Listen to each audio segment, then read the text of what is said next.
Hello, everyone. This is the Mgtow Cowboy coming at you again. It's a late night, or I guess an early morning, however you want to look at it.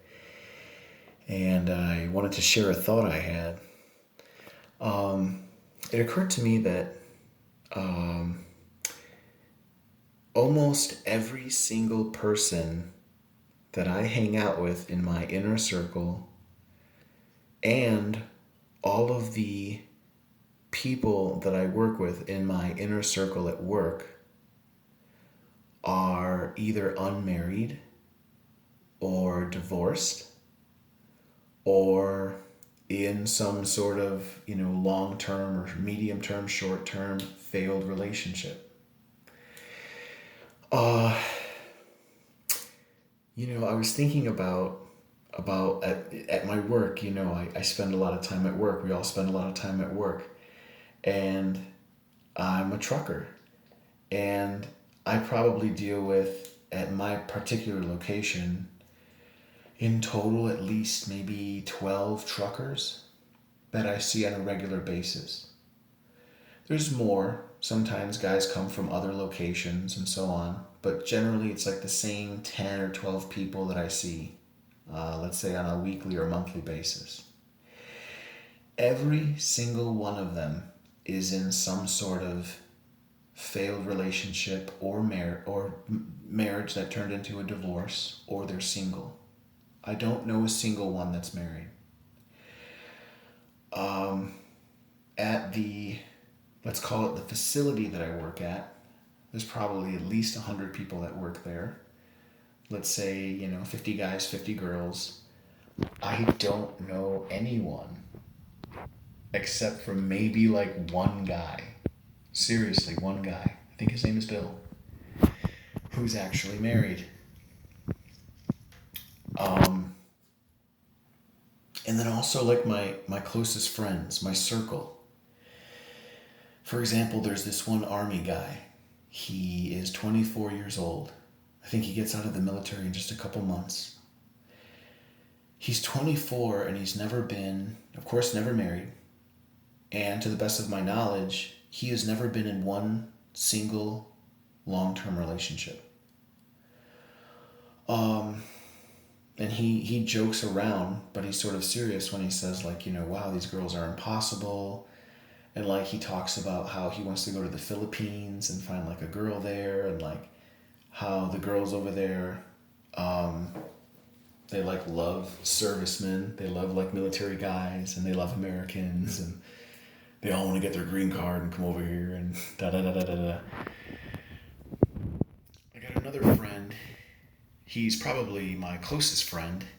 I guess I can call him like a confidant or even a mentor. He is significantly older than me, like by a couple decades. This guy's a retiree. And, it's the same story with him. I think he was married. I can't remember. I think he was married for like 16 or 17 years. His wife, according to him, divorced him, and he got divorced.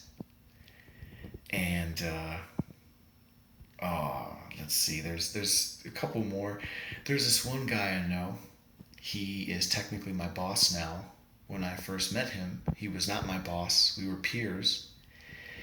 His story is even more fascinating. He's like a what you would consider like an alpha type guy. He's like six. I think he's like 6'2", tall, strong. He's got that alpha look.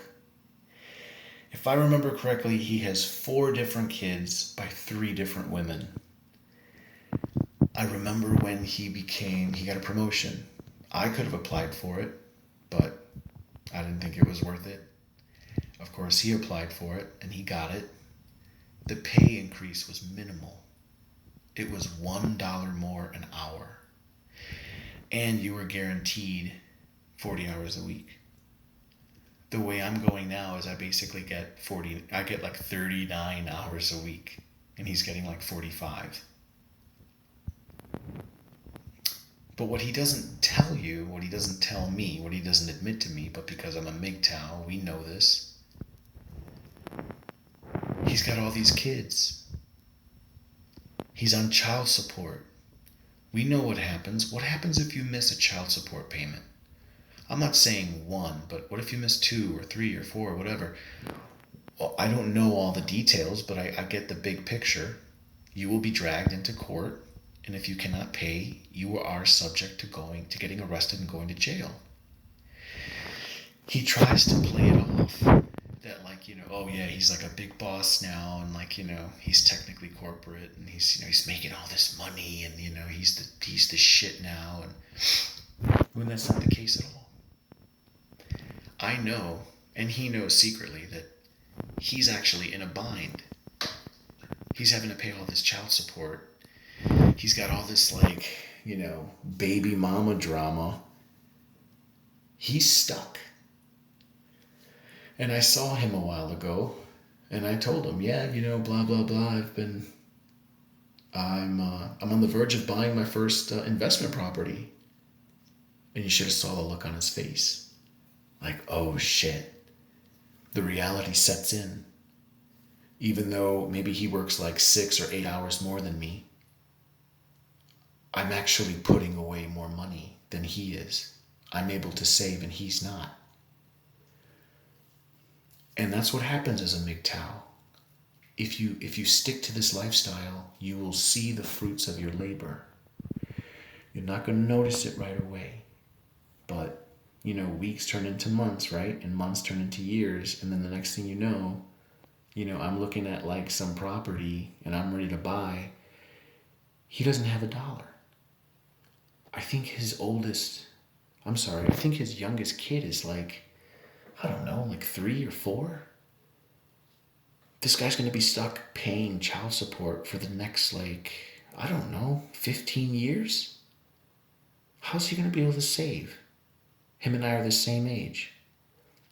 The real truth is he knows he destroyed his life. He won't be able to sit. So, I'm 37. I think he's like 36 or 37. 13 years, I mean. He won't even be able to start saving, really, until he's 50. If you play your cards right as a Mgtow, you should be close to retiring at 50. That's my goal now, is early retirement.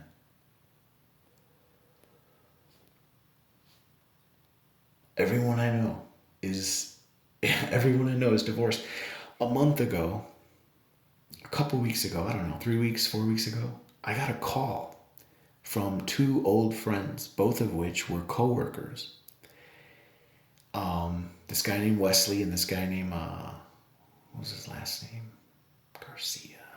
Roberto, we call him Bobo. Roberto Gomez Garcia, whatever. And it was a conference call. They called me together. And we talked for like an hour. We talked for like 50 minutes. And I didn't know this. I knew it about Wesley, but I didn't know it about Rob. I started talking to Wesley. And Wesley, his story is classic. Like he's, he got married like in his late 20s. By his mid 30s, I think he had a daughter. The wife divorced him. He had like a condo half paid off. He had to move back in with his mother, literally, at like 40. He's like 45, he's middle-aged, decidedly middle-aged. He doesn't have a penny saved.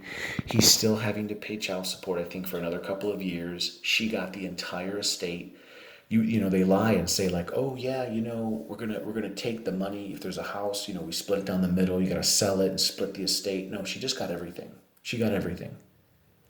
His story was very frightening. I remember when I first met him. And like, who wants to be 45 years old, being a wage slave, paying all your money to like the government and like child support and like this ex-wife who, screwed you over? Who wants that? That's hell. To me, that's hell on earth. And then I started talking to Roberto or Babo.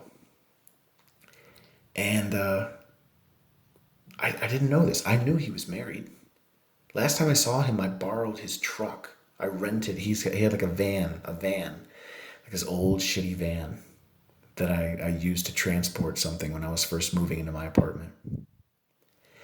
Anyway, yeah, he called me, and him and I were talking with Wes on the line, and all of a sudden Roberto told me, because I started bringing up Mgtow.